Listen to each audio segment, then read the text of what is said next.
নমস্কার বন্ধুরা, সুপ্রভাত। কেমন আছো তোমরা সবাই? আশা করছি তোমরা সবাই খুব ভালো আছো, আর আমিও খুব ভালো আছি। আমি সোমা, আর আমার ছোট্ট একটি চ্যানেল শখের পরিবারের নতুন একটি ভিডিওতে তোমাদের সকল বন্ধুকে অনেক অনেক স্বাগত আর অনেক অনেক ভালোবাসা জানিয়ে আজকের নতুন একটি ভিডিও আমি শুরু করছি। আজকের বারটি ছিল শনিবার, আর ঘড়িতে এখন সময় সকাল 7:30। ঘুম থেকে উঠেছি আমি 7টার সময়। ঘুম থেকে 7টার সময় ওঠার পর ঘরটা আমার ঝাড় দেওয়া হয়ে গেছে, মানে সমস্ত জায়গা আমার ঝাড়ঝুট দেওয়া কমপ্লিট। একটু আগে ছেলে, হাজব্যান্ড সবাই ঘুম থেকে উঠে পড়েছে, তাই আমি ভাবলাম যে সবাই যখন ঘুম থেকে উঠেই পড়েছে তাহলে আমি বিছানাটা তুলে তারপরেই স্নান করতে যাই। আর স্নান করতে যাওয়ার আগে তো আমার জামা কাপড় কাচাকুচি আছেই, যেটা আমার রোজকার দিনের রুটিন। এদিকে দেখো আমার কিন্তু ঘর মোছাও হয়ে গেছিলো। তো ঘর মোছার সময় পাপোশগুলো তুলে রেখেছিলাম। এখন যেহেতু ঘর মোছা হয়ে গেছে তাই পাপোশগুলো জায়গা মতো পেতে আমি চলে গেছিলাম স্নান করতে। স্নান করে এসে আমি কিন্তু একদমই দেরি করিনি। ছেলেকে খাইয়ে আমি চলে এসেছিলাম সোজা পুজোর ঘরে। পুজোর ঘরে এসে পুজো কমপ্লিট করে নিয়েছি, আর ততক্ষণ কিন্তু কোনো রকম ভিডিও বানাইনি। আর পুজো দেওয়ার সময় না আমার ভিডিও বানাতে একদম ইচ্ছা করে না, তবুও মাঝে সাঝে মনে হয় যে তোমাদেরকে একটু শেয়ার করি, তখন তোমাদের সাথে একটু শেয়ার করে দিই। তো যাই হোক, পুজো করে এসে না আজকে আর সকালে ভাত খেতে ইচ্ছা করছে না, তাই ভাবলাম একটু চা বানিয়ে নিই আর একটু মুড়ি মাখা করে নেব। চা আর মুড়ি খাবো সকালে। আর ওদিকে তো আমি চা বসিয়ে দিয়েছি, তার এদিকে দেখো আমি রান্নাঘরটা পরিষ্কার করে নিচ্ছিলাম। রান্নাঘরে যে সমস্ত এঁটো বাসনকোসন ছিল সেগুলো নিয়ে আমি কলের কাছে রেখে এসেছি। তারপরে কিন্তু আমি গ্যাস, ওভেন, তারপর এই যে আমাদের গ্যাস কাউন্টার সমস্ত কিছু ভালো করে ক্লিন করে নিচ্ছিলাম। না, গ্যাস ওভেনটা যদিও এখন মুছিনি, চাটা বানানো হয়ে গেলে তারপর আমি গ্যাসটা মুছবো, মানে গ্যাস ওভেনটা। এতক্ষণ আমি গ্যাস কাউন্টারটা মুছে নিয়েছি, আর দেখো চাটা কিন্তু একদম ফুটে উঠেছে। আমি না লিকার চা যখনই বানাই একদম সিন করে দিই সমস্ত কিছু দিয়ে, মানে দুধ, চা, চিনি, জল সমস্ত কিছু দিয়ে গ্যাসটা সিন করে রেখে দিই। এবার আস্তে আস্তে চায়ের থেকে লিকারটা বেরিয়ে দুধের সাথে মেশে ওই চায়ের টেস্টটা কিন্তু একদম আলাদা হয়। আর দুধ চায়ে একটু লিকার না হলে আমার আবার ভালো লাগে না। একটু কড়া লিকারের দুধ চা আমার বেশি ভালো লাগে। আমার না লিকার চা খেতে একদমই ভালো লাগে না। এখন তো আমি বলতে গেলে চা খাই না, দুধ চা লিকার চা কোনোটাই না বলতে পারো। তবুও মাঝে সাঝে একটু মন চাই চা খাওয়ার, তখন আমি দুধ চাটাই বানিয়ে খেয়ে নিই। তো যাই হোক, যেমন ধরো আজকে আমার মন করেছিল একটু চা খাওয়ার জন্য, তো দেখো চায়ের সাথে একটুখানি মুড়ি মেখে নিয়েছি। মুড়ি মেখেছি বলতে মুড়ির সাথে একটু ঝুরি ভাজা মিশিয়ে মেখে নিয়েছি। ওর মধ্যে পেঁয়াজ, সর্ষের তেল কিছুই দিইনি। সকালবেলা তো তাই ওগুলো দিতে আর মন চাইলো না। তো যাই হোক, খাটটার দেখেছো কি অবস্থা? তো খাটটা ভাবলাম আগে একটু ভালো করে পরিষ্কার করে নিই। আমার ছেলে সকাল থেকে এই খাটের উপরে খেলা করে যাচ্ছে, তো ওর খেলনা পাতি এটা ওটা ছড়িয়ে ছিটিয়ে খাটটা একদম অপরিষ্কার করে রেখেছিল। আমি তাই ভালো করে ক্লিন করে তারপরে আমি বসলাম খেতে। আর সত্যি কথা বলতে আমি না যখন যেই জায়গাটায় থাকি সেই জায়গাটা নিজের মনের মতো করে একটু পরিষ্কার করে নিয়ে তারপরেই সেখানে থাকি। আমার অপরিষ্কার জায়গা বা অপরিষ্কার মানে অগোছালো জায়গায় থাকতে একদমই ভালো লাগে না বলতে পারো। তো দেখো আমি এদিকে চা আর মুড়ি খাচ্ছিলাম, আর ছেলে দেখো ওদিকে ওর ঠাম্মা ওর জন্য কালকে এক প্যাকেট কুরকুরে নিয়ে এসেছিলো সেটাই খাচ্ছিল। আর কয়েকটা কুরকুরে আমি মুড়ির মধ্যেও মিশিয়ে নিয়েছিলাম, সবটা ওকে দিইনি। আসলে আমি ওকে চিপস, কুরকুরে এগুলো খুবই কম দিই, তবুও মাঝে সাঝেই বায়না করে, তখন না দিলে হয় না, তো মাঝে সাঝে একটু দিতেই হয়। আর যেহেতু ও সকালের খাবারটা অনেকক্ষণই হলো খেয়েছে, তো সেই কারণে ভাবলাম যে এখন ও খাক, এটা কোনো অসুবিধা হবে না। তো যাই হোক, আমি কিন্তু ওদিকে চা মুড়ি খেয়ে চলে এসেছি বাসন মাজতে। আর এখন ঘড়ির কাঁটায় সময় ওই 11টার মতো হবে। তো বাসনগুলো আমি এখন চটজলদি মেজে নিচ্ছিলাম। আর গতকাল আমি তোমাদের সাথে কোনো রকম ভিডিও পোস্ট করতে পারিনি, কারণ আমার ভিডিও এডিটিংটা হয়ে উঠেছিল না, তো সেই কারণে আমি তোমাদের সাথে ভিডিও শেয়ার করতে পারিনি। তো যাই হোক, এদিকে দেখো আমি চলে এসেছি একটু লস্যি বানাতে। বাসন মাজা আমার ওদিকে হয়ে গেছে। আমি সবার প্রথমে টক দইটা একটুখানি ফেটিয়ে নিয়েছি, আর টক দইয়ের মধ্যে দিয়ে দিয়েছিলাম সামান্য বিট নুন। এর মধ্যে চিনিও দেওয়া যায়, কিন্তু আমার শ্বশুরমশাই যেহেতু খাবেন, উনি তো চিনি খান না, তো সেই কারণে আমি নুন দিয়েই বানিয়েছি। তো দেখো আমি ভালো করে এখন মগ থেকে গ্লাসে, গ্লাস থেকে মগে দিয়ে দিয়ে ফেটিয়ে নিচ্ছিলাম লস্যিটা। আর এর মধ্যে কিন্তু ঠান্ডা জলও দিয়েছিলাম। লস্যি ঠান্ডা জল ছাড়া একদমই ভালো লাগে না। তো তা বানিয়ে শ্বশুরমশাইকে দিয়ে আসলাম। আর দেখো লস্যি বানাতে গিয়ে এই জায়গাটাও একটু অপরিষ্কার হয়ে গেছে, তাই ভালো করে একটু পরিষ্কার করে নিলাম। তারপর এখন আমি গ্যাস ওভেনটাও একটু ভালো করে পরিষ্কার করে নেব। তখন তো গ্যাস ওভেনটা পরিষ্কার করতে পারিনি, কারণ চা বসানো ছিল যেহেতু, তাই এখন আমি গ্যাস ওভেনটা ভালো করে একটু মুছে নিচ্ছি।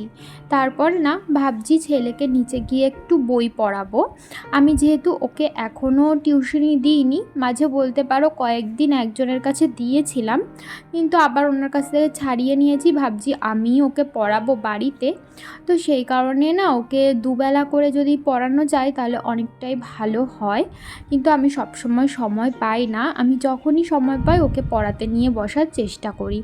তো আজকে আমাদের বাড়িতে রান্না হয়েছিল শুক্তো থানকুনি পাতা দিয়ে, আর হয়েছিল কচুরলতি, আর হয়েছিল ভেন্ডি ভাজা। আজকে তো শনিবার দিন আমরা নিরামিষ খাই। তো এখন ঘড়িতে বেজে গেছে দুপুর ওই 1:30 মতো। তখন দেখলে না আমি তোমাদের রান্না বান্না দেখালাম। তারপরে তো ছেলেকে নিচে এসে একটুখানি বই পড়িয়েছি, তারপরে ওকে স্নান দান করিয়ে খাইয়ে দাইয়ে দিয়েছি। ও এখন ওপরে রয়েছে ওর ঠাম্মা দাদুর কাছে, আর আমি এখন আসলাম নিচে। ছেলেকে তো এখন ঘুম পাড়াবো দুপুরবেলা, তার আগে ভাবলাম জামা কাপড়গুলো ভাঁজ করে রাখি। এগুলো হচ্ছে কালকের জামা কাপড়, আর আজকেরও কিছু আছে। আজকে যেগুলোর জামা কাপড় শুকিয়ে গেছে সেগুলোও আমি তুলে নিয়ে এসেছি বাইরে থেকে। তো সমস্তগুলো একসাথে আমি কিন্তু এখন ভাঁজ করে নিচ্ছি। এই জামা কাপড় না মানে কি বলবো, যদি আমি রেখে দিই ওই একদিনের জামা কাপড়, দুদিনের জামা কাপড় জমতে জমতে পুরো লাট হয়ে যায়, আর তখন ভাঁজ করতে ইচ্ছা করে না। তো সেই কারণে আমি চেষ্টা করি মানে রোজ দিনের জামা কাপড় রোজ দিন মানে কেচেও দেওয়ার আর ভাঁজ করেও রাখার। এই কাচা আর ভাঁজ করা এই দুটো এমনই একটা জিনিস, তুমি যত জমিয়ে রাখবে তত দ্বিগুণ হবে। আর আমার তো রোজ দিন 1 বালতি করে জামা কাপড় কাচতেই হয়, আর যদি আমি কোনো একদিন জামা কাপড় না কাচি তার পরের দিন তো আমার দ্বিগুণ জামা কাপড় কাচতে হয়। তো যাই হোক, দেখতে পাচ্ছ আমার ছেলেও চলে এসেছে ওপর থেকে, আর আমি এখন জামা কাপড়গুলো ভাঁজ করে নিয়েছি। এখন যেই জামা কাপড়টা যেখানে থাকে সেটা সেখানে কিন্তু আলমারিতে রেখে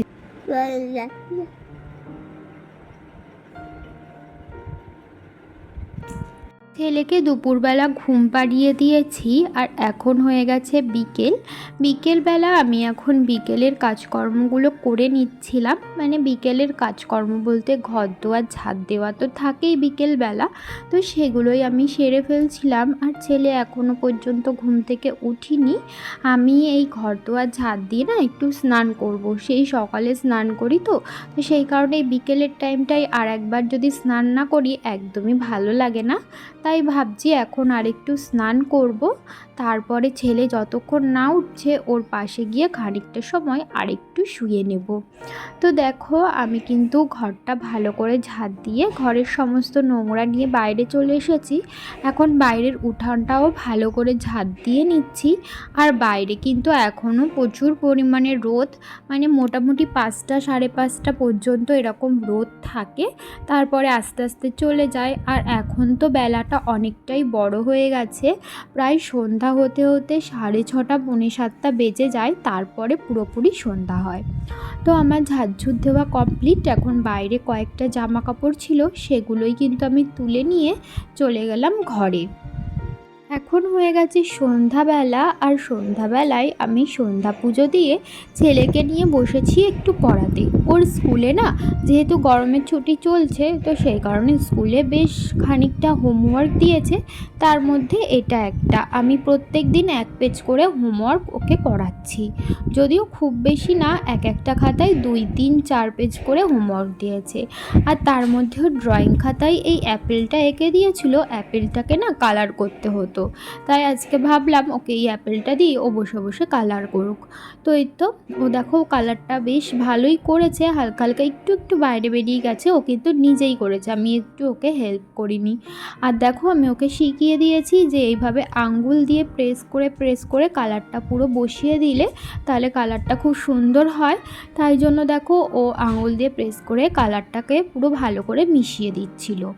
তো যাই হোক, ড্রয়িং করা তো হয়ে গেছে, তারপর ও এখন করছে স্ল্যাটিং লাইন, এইগুলো ওদের স্কুলে করাচ্ছে, তো সেই কারণে আমি বাড়িতে ওকে প্র্যাকটিস করাই। এখন বাজে রাত 10টা, আর এইমাত্র নিচে আসলাম। আজকে রাত্রে আমাদের রান্না হয়েছে ভাত আর সয়াবিন আলুর তরকারি। তো ভাত আমি এখনও খাইনি, সমস্ত খাবার দাবার নিয়ে নিচে চলে এসেছি আমার আর আমার হাজবেন্ডে। আর আজকে জানো কি হয়েছে, ছেলেকে তো রাত্রে ভাত খাওয়াচ্ছিলাম, আর ভাত খাওয়াতে খাওয়াতে না ও সমস্তটা বমি করে দিয়েছে। মানে অনেক পুরো সন্ধ্যাবেলায় যা খাইয়েছি সেগুলো উঠেছে বমির সাথে, জানি না কেন, হয়তো ওর একটু ঠান্ডা লেগেছে, তো সেই কারণেই বমিটা হলো। তো বমি করে দেওয়াতে একদমই ভালো লাগলো। আজকের মতো ভিডিওটা আমি এই পর্যন্তই রাখছি। ও যেহেতু বমি করে দিয়েছিল তাই ওকে সমস্তটা পরিষ্কার করালাম, তারপর বিছানায় বমি করেছিল তো সমস্ত কিছু পরিষ্কার করলাম, করে আমি এই যে স্নান দান করে আসলাম। তাহলে চলো আজকের মতো ভিডিওটা কিন্তু এই পর্যন্তই রাখছি, তোমাদের সাথে আবারও দেখা হবে পরবর্তী ভিডিওতে। ততক্ষণের জন্য তোমরা ভালো থেকো, সুস্থ থেকো, আর আমার এই ছোট্ট চ্যানেলটির পাশে থেকে আমাকে একটু সাপোর্ট করো। তাহলে আজকের মতো এখানেই টাটা, শুভরাত্রি।